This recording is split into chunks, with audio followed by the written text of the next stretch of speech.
अवैध गुटखा व देशी दारू विकणारावर कारवाई। अवैध गुटखा व दारू जप्त, दोघे ताब्यात। बीड ग्रामीण पोलिसांची कारवाई। बीड प्रतिनिधी। बीड ग्रामीण पोलीस ठाण्याच्या हद्दीत अवैध धंद्यांविरोधात धाक कारवाई करत पोलिसांनी 2 वेगवेगळ्या ठिकाणी छापे टाकून प्रतिबंधित गुटखा व देशी दारू जप्त केली आहे। या दोन्ही कारवायांमुळे बेकायदेशीर विक्रेत्यांमध्ये खळबळ उडाली आहे। प्रतिबंधित गुटख्याचा साठा जप्त।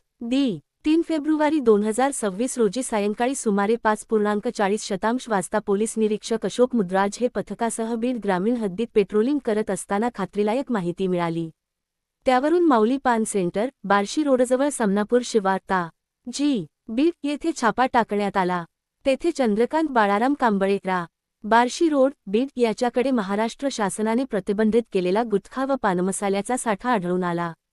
यात हिरा पान मसाला, केसरयुक्त विमल, गोवा 1000, बायोबाजी, प्रीमियम राजनिवास सुगंधित pan masala, royal 220 tobacco, premium ZN01 जाफरानी जर्दा, रॉयल 717 टोबॅको, V1 तंबाखू आदी विविध ब्रँडचा साठा होता।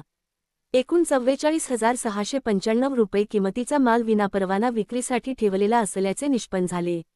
याप्रकरणी पोलीस हवालदार मनोज जोगदंड यांच्या फिर्यादीवरून गुन्हा 42/2026 दाखल करण्यात आला असून न्या. संहिता 2023 चे कलम 123, 223, 274, 275 अन्वये गुन्हा नोंदविण्यात आला आहे। देशी दारूसह आरोपी ताब्यात। त्यानंतर त्याच दिवशी सायंकाळी सुमारे 6:30 वाजता दुसरी कारवाई करण्यात आली। कोल्हारवाडी शिवार, मंजुरभाई यांच्या विटभट्टीजवळील पानटपरीच्या पाठीमागे छापा टाकण्यात आला। येथे अजिनाथ मारुती वडमारे रा. बार्शी नाका, बीड याच्याकडे देशी दारूच्या 90 च्या 146 बाटल्या विनापरवाना विक्रीसाठी साठवून ठेवल्याचे आढळले। जप्त दारूची किंमत 7,300 रुपये असल्याचे पोलिसांनी सांगितले।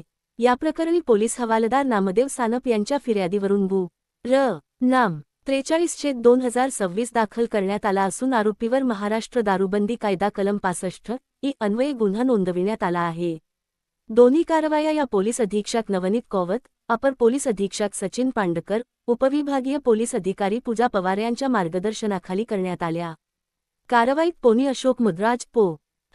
मनोज जोगदंड पो. नामदेव सान.